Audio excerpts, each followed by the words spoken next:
गणेश जी की स्कंद षष्ठी है। स्कंद छठ होती है, षष्ठी होती है। ये भादो के पावन महीने में पूरे वर्ष में केवल एक दिन स्कंद षष्ठी आती कि स्कंद भगवान के अगर केवल स्कंद पुराण को भी कोई जीव श्रवण कर लेता है तो मृत्यु जीते जी भी उसके लिए मार्ग प्रशस्त होकर एक बार वो भगवान का दर्शन भले वो किसी रूप में करे, पर मरने से पहले उसको ऐसा महसूस होता है कि मैं बैकुंठ का दर्शन कर कर आया हूं। ये उसको भान होता है स्कंद पुराण को मात्र श्रवण कर लेने से। मात्र श्रवण। स्कंद भगवान का पूजन करा, भगवान शंकर का शिवलिंग बनाया, शंकर भगवान के गणेश जी को और स्कंद देव को बिठाकर पूजन किया।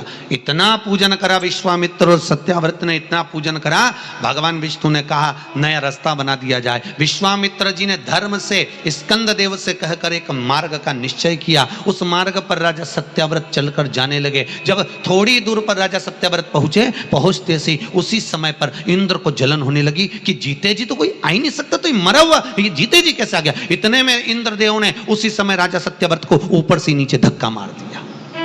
धक्का दिया, राजा सत्याव्रत नीचे आ गया। बैकुंठ के मार्ग से धक्का देकर राजा सत्याव्रत को नीचे फेंक दिया। राजा सत्याव्रत ने विश्वामित्र जी से कहा मेरा तप, मेरी साधना और स्कंद देव ने मुझे मार्ग दिया, इसके बाद भी इसने नीचे क्यों फेंका मैं नहीं जानता, पर तू चिंता मत कर। विश्वामित्र जी ने कहा फिर स्कंद देव की पूजन कर। महाराज एक बेलपत्री एक तुलसी, एक बेलपत्री एक तुलसी, एक बेलपत्री एक तुलसी स्कंद देव को चढ़ाया गया। और जब बेलपत्र और तुलसा चढ़ाया गया स्कंद देव प्रसन्न हो गए महाराज। और प्रसन्न होकर कहा, भगवान नारायण को याद किया। भगवान विष्णु ने कहा मांगिए क्या चाहिए। स्कंद देव ने कहा एक काम करो, बैकुंठ तो दुनिया जाती है, इनके लिए अलग बैकुंठ का निर्माण करा जाए, अलग से बैकुंठ बनाया जाए। बैकुंठ लोक और मृत्यु लोक के बीच में एक बैकुंठ बना दिया गया और उस बैकुंठ पर मार्ग प्रशस्त करा सत्याव्रत के लिए। जब राजा सत्याव्रत के लिए मार्ग प्रशस्त करा तब भगवान विश्वामित्र को लगा कि बैकुंठ तो हवा में टंग रहा, कहीं वापिस सत्याव्रत ऊपर चढ़ा और नीचे गिर गया तो करा क्या जाए। तब भगवान विश्वामित्र जी ने उसी समय पर एक बड़ा सा खंबा ले जाकर उस बैकुंठ में लगाया। खंबे को लगाया, सत्याव्रत ऊपर गया। जाने के बाद जैसे सत्याव्रत ने प्रणाम करा, प्रणाम करते ही बैकुंठ का दर्शन करते ही एक अश्रु उस खंबे पर गिरा। उस खंबे पर गिरते ही वो अश्रु के खंबा स्पर्श होने से नारियल का वृक्ष प्रकट हो गया। भगवान उसी समय माता पार्वती ने कहा स्कंद देव भले लोग गणेश जी का पूजन करे, प्रथम गिनती में गिने, पर तू हर कलश के ऊपर तू ही विराजमान मिलेगा। और स्कंद देव उस नारियल के रूप में विराजमान हो गए महाराज। उसके लिए बैकुंठ का रास्ता दूसरा बना दिया जाएगा और वो जीते जी बैकुंठ जीते जी। आज स्कंद षष्ठी है, तो आज के ही दिन स्कंद षष्ठी के ही दिन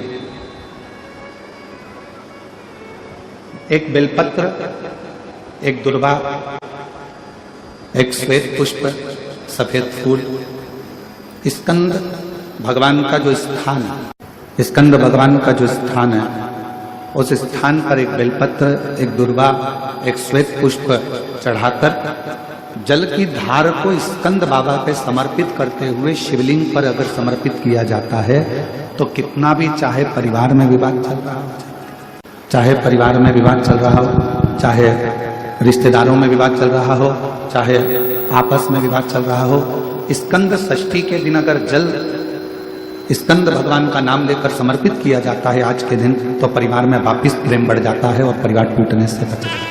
इतना नियम स्कंद षष्ठी का, इतना क्रम शिव महापुराण के अंतर्गत। आप सभी बड़े धनभागी हैं, बड़े किस्मत वाले हैं और बड़े भाग्यशाली हैं। शिव जी की बड़ी कृपा आप सभी पर है। दुर्वा जो उत्पन्न हुई है, इसमें इतना बल कहां से आ गया। शंकर भगवान बोले रहे, ओ इंद्र तुम्हारे अमृत से भी बड़ी प्रबल है ये दुर्वा। जिस समय पर अमृत का कलश निकला उस अमृत के कलश को देवता लेकर जा रहे थे। ले जाते राक्षसों से छुड़ाकर सबसे पहले इन्होंने समुद्र के किनारे पर उसको छुपाया। उस जगह पर भगवान विष्णु की जंघा के रोम पड़े थे जिससे दुर्गा उत्पन्न हुई थी। उस दुर्गा पर इस कलश को रखा। रखते ही एक देवता ने उसके उठाकर देखना चाहा तो उसमें से थोड़ा सा भाग अमृत का नीचे गिर गया जो दुर्गा पर पड़ गया। और आगे गए, फिर इसको छुपाया, वहां भी दुर्गा थी। फिर और आगे गए, वहां भी दुर्गा थी। सुन इंद्र, तेरे को जो अमृत मिला तूने एक बार में पिया। ब्रह्मा को जो अमृत मिला वो ब्रह्मदेव ने एक बार में पिया। वरुण को जो अमृत मिला वो एक बार में पिया। पर इस दुर्गा को जो अमृत मिला वो 5 बार मिला। इसलिए पंच दुर्गा लेकर तू गणेश के पास जा और उसको दे, क्योंकि ये 5 अमृत के कुंड से भी प्रबल है। ये 5 अमृत के कुंड से भी प्रबल है, लेकर जा तू ये दुर्गा। और इंद्र ने दुर्गा दी, गणेश जी को खिलाई। जैसे खिलाई, गणेश जी के भीतर की जो अग्नि थी वो समाप्त हो गई। तकलीफ किसकी जिंदगी में नहीं आती? भगवान राम के जीवन में भी दुख आया, भगवान कृष्ण के जीवन में भी दुख आया। तकलीफ किसको नहीं आती? सबको। इसलिए किसी के दुख को देखकर कभी खुश मत हो। जरा सा किसी के ऊपर तकलीफ आई और सब लोग मिलकर चर्चा करने लगे, अच्छा हुआ, बहुत बढ़िया हुआ, ऐसा तो होना ही था, इसने तो ऐसा करा, अच्छा हुआ। ना ना, किसी को बीमारी आई कभी मत कहो कि दूसरे को बीमारी आती है ना तो दुनिया के लोग सोचते हैं कर्म का दंड भोग रहा है, और खुद को बीमारी आई फिर, खुद को तकलीफ आई फिर, खुद को कष्ट आया फिर।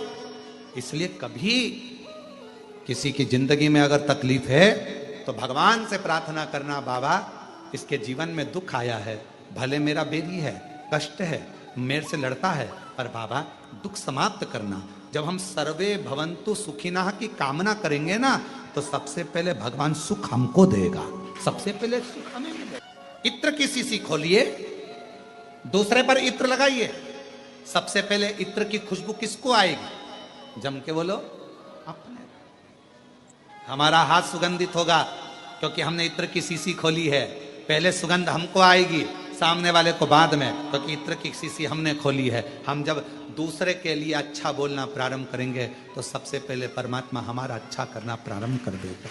अच्छा महाराज का महापुराण वर्णन करती है, किसी भी छठ के दिन, चाहे अंधेरी की छठ हो, चाहे उजाले की छठ हो, अगर कडानंद कार्तिकेय जी महाराज का नाम लेकर 6 बेलपत्र पर 6 दुर्वा, 6 पुष्प, 6 अक्षत के दाने रखकर कडानंद कार्तिकेय बाबा की स्मरण कर शिवलिंग की जो जलाधारी है, जलाधारी पर जहाँ अशोक सुंदरी का स्थान है उसी के पास में कार्तिकेय जी का स्थान है। किसी भी छठ पर यदि आप बाबा को वो बेलपत्र, वो दुर्वा, वो पुष्प, वो अक्षत का दाना स्कंद भगवान का नाम ले, कार्तिकेय बाबा का नाम लेकर यदि समर्पित करते हैं, जिंदगी में कितना भी कर्जा हो, कर्जा 3 महीने के अंदर समाप्त होता ही है। साथ में आपका परिश्रम, साथ में आपकी मेहनत और आपकी दृढ़ता। लोग सोचते हैं कि हमने शंकर जी को बेलपत्र समर्पित कर दी, कर्जा चुकेगा, पर साथ में मेहनत भी करना।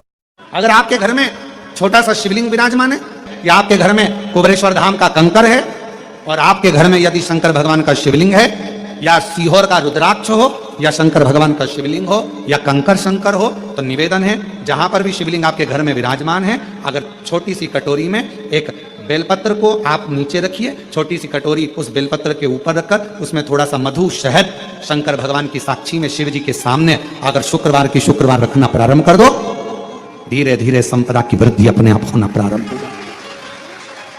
मधु। इसलिए आज भी नियम है, जिसके घर में संपदा की कमी होती है, जिसके घर में कर्जा बढ़ जाता है, लक्ष्मी नहीं आती, बहुत टेंशन की जिंदगी जीता है मनुष्य, व्यापार चल नहीं रहा, बहुत तकलीफ का जीवन चल रहा होता है, तो आज भी नियम है महाराज कि सोमवार, शुक्रवार, ये 2 बार ऐसे हैं, इन 2 बार को यदि कटोरी में थोड़ा सा शहद रखकर, मधु रखकर यदि लक्ष्मी जी का स्मरण किया जाए और माता लक्ष्मी जी का स्मरण कर एक लाल पुष्प उस कटोरी के सम्मुख में माता लक्ष्मी का नाम लेकर रखा जाए, और बाद में वही शहद, वही मधु और वही पुष्प शुक्रवार के दिन पूजन करें, शनिवार के दिन उस मधु का, उस पुष्प का विसर्जन करें, सोमवार के दिन पूजन करें लक्ष्मी जी का स्मरण कर कर, और मंगलवार के दिन अगर विसर्जन करें, 5 या 7 सोमवार या शुक्रवार को यदि आप मधु का भोग लक्ष्मी जी को लगाना प्रारंभ कर दें, शिव का नाम स्मरण कर कर, तो उसके घर में कभी संपदा की कमी नहीं होती, लक्ष्मी उस संपदा को। तो यदि नारायण भगवान को भी प्रसन्न करना है तो मुख से क्या कहना पड़ेगा?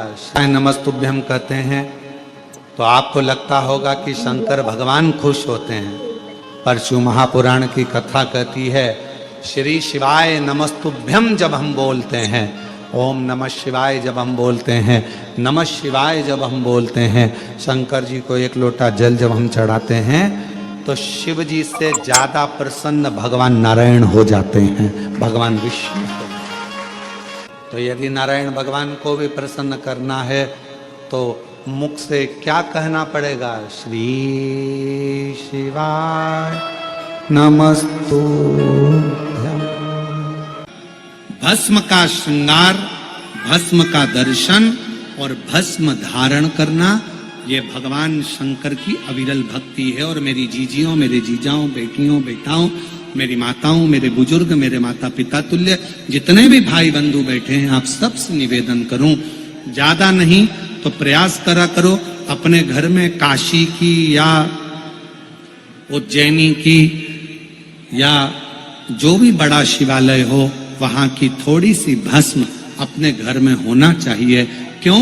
कभी कभी हफ्ते भर, 15 दिन, 20 दिन, 25 दिन में वो भस्म यदि हमारे कंठ पर, मस्तिष्क पर या अपनी जो अच्छी जगह है, कोई फैक्ट्री है, कोई दुकान है, कोई व्यापार है, कोई व्यवसाय है, अन्य जगहों पर कोई कह देता है इसने टोना कर दिया, कोई न कहे उसने टोटका कर दिया, कोई न कहे इस पे कुछ न कोई जादू कर दिया। ना ना ना, शंकर की भस्म अगर किसी घर में है, शिव के शिवलिंग पर चढ़ी हुई भस्म यदि आपके पास में है, तो दुनिया का ना तो कोई टोना हो सकता है, ना कोई टोटका हो सकता है, ना कोई हवा हो सकती है, ना कोई हानि हो सकती है। शिव भस्म में वो बल हो, शिव भस्म। शंकर के भस्म का दर्शन, भस्म का श्रृंगार का दर्शन, शिव की चढ़ी हुई भस्म का स्पर्श, या शिव महापुराण की कथा कहती है कोई अपने मस्तक पर यदि भस्म धारण कर कर जा रहा हो, शंकर की भस्म लगाकर जा रहा हो, उसके मात्र मुखाग्रविंद का दर्शन या उसके शरीर से हवा स्पर्श कर कर भी अगर हमारे शरीर को छू जाती है तो भी हमारा कल्याण निश्चित हो जाता है। भस्म का इतना प्रभाव शिव पर चढ़ी। श्री नारद ने भगवान शंकर को प्राप्त करने के बताए हैं। उसमें पहला सूत्र है त्रिपुंड धारण करना, और त्रिपुंड भगवान देवाधिदेव महादेव को लगाकर, भगवान शंकर को समर्पित कर कर उस त्रिपुंड को अपने मस्तक पर धारण। सत्यम शिवम, जम के बोलो तीसरा, सुंदर। जब जीवन में सत्य अगर प्राप्त हो जाता है तो शिव अपने आप मिल जाता है, और अगर शिव मिल गया तो जीवन अपने आप सुंदर बन जाता है। उस जीवन को सुंदर बनाने के लिए हमको कहीं जाने की जरूरत नहीं पड़ती। जीवन की सुंदरता परमात्मा का भजन। मैंने तेरे ही भरोसे, ओ बाबा तेरे ही भरोसे, हवा बिच उड़ती जावांगी, बाबा डोर हटो छठिया में लटकी जावा।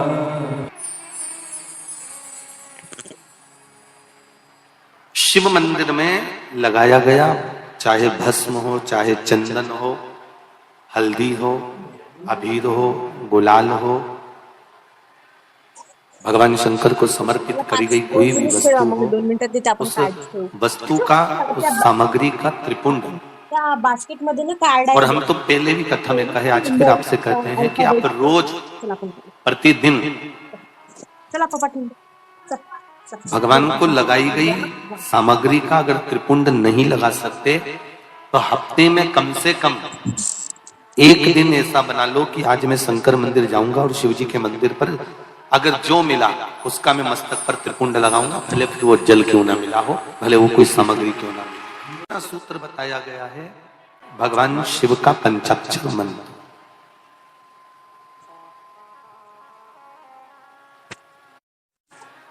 देवऋषि नारद कहते हैं ये दूसरा सूत्र है।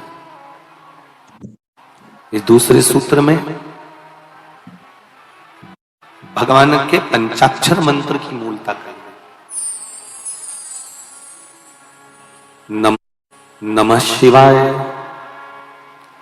नमः शिवाय, ये पंचाक्षर मंत्र,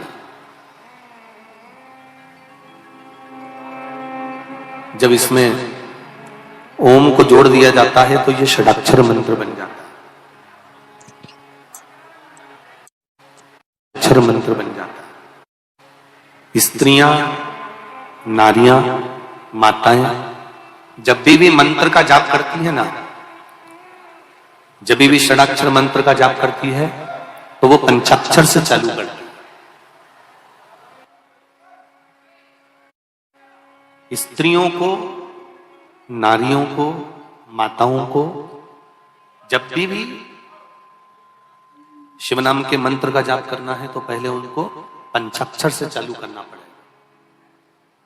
दूल्हा दरवाजे पर जब आता है, मटकी में जो दिया लगाया जाता है, सालीहों लेके खड़ी होती है कन्याओं, वो मटकी में एक बत्ती का दिया लगता है कि 4 बत्ती का लगता है? जम के बोले 4 बत्ती का लगता है ना, 4 बत्ती का दिया, क्योंकि हमारे यहाँ शुभ कार्य हो रहा है, 4 बत्ती का दीप लगाया। तुम्हारे यहां प्रतिदिन घर में आरती करते होगे तो जो घी के डब्बे में भींगी भींगाई बत्ती रखी रहेंगी उसको निकाल के धर देते। बोलो सही है गलत है? निकाल के धरी, माचिस से लगाई, तन मन धन सब कुछ तेरा, और आरती कर पुरा के, घंटी बजा के, भोग लगा के, शक्कर रख के भगवान को प्रणाम करके चली जाती। अब तुम्हारे यहाँ सत्यनारायण भगवान की तुमने कथा करवाई तो जो घी की बत्ती लगी वो तो लगी, उसके अलावा एक दिए में कपूर अलग से लगाया। मतलब कितनी बाती हो गई? एक घी की हो गई, एक कपूर की आरती हो गई। जजमान लोग यहाँ आरती करते हैं, उसके बाद में कपूर को फिर जला देते हैं। उसका कारण क्या?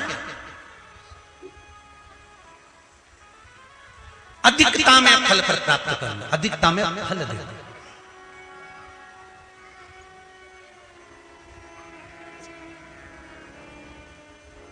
साल, 2 साल, 4 साल, 6 साल में आप भी प्रयास करा करो, पतली पतली बत्ती बनाकर 108 गिनकर घी में जब उसको पूरी बांध लो, घी में भिगोकर रख लो। कोई घर में विशेष कार्य हुआ या कहीं तीर्थ गए, कहीं गंगा जी के घाट पर गए, सरयू, मंदाकिनी, नर्मदा, गोदावरी, छिपरा आदि आदि के घाट पर गए तो उस बत्ती को प्रकट कर कर जलाकर रख दिया। क्या होता है उससे? माता सती ने कौन सा पुण्य करा था? जो शंकर भगवान के कंधे पर शव पड़ा हुआ था और शंकर नाच रहे थे, वो सती का पुण्य था कि वो कभी एक सामग्री से शिव को प्रसन्न नहीं करती थी, बहुता में देकर शंकर को रिझाती थी, इसलिए शिव ने उसको अखंडता प्रदान की। श्री शिवाय नमस्तुभ्यम, हर हर महादेव। पूज्य गुरुजी ने इसमें 29 अगस्त शुक्रवार के विशेष उपाय बताए हैं, जो भगवान भोलेनाथ ने माता पार्वती को अखंड सौभाग्य का वर दिया था। वो सभी उपाय इसमें बताए गए हैं। प्लीज़ वीडियो को लाइक करें, शेयर करें, कमेंट में श्री शिवाय नमस्तुभ्यम, हर हर महादेव अवश्य लिखें।